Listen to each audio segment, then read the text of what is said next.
Quranda bir ayə var. Allah Teala buyurur: "İn tectenibu kebaira ma tunhauna anh nukaffir ankum seyyiatikum ve nudkhilkum mudkhalan kerima."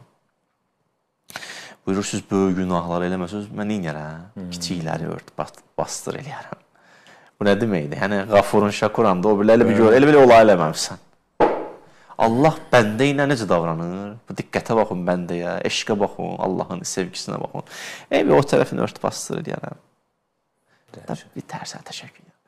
Əslində bizə deyirlər, siz də Qafurun, Şakurun təcəllisi olun ailədə, dostlarla, ünsiyyətdə. Dostu tam ideal axtarırsan.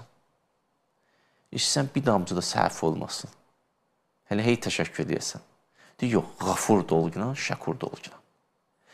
Onun bəzi səhvləri olacaq, nöqsanlar olacaq. O nöqsanları ilə, səhvləri ilə onu sev.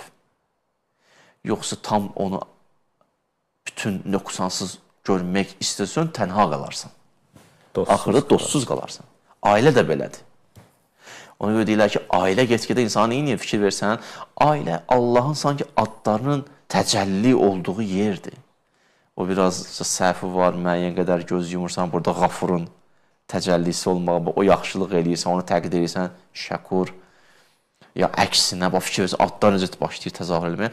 Ona görə lazım deyil, hamı sən istədiyin kimi olsun. Yox, biraz fərqli. Biz də bu adın Qafur, Şəkurun bəndələri olmalıyıq.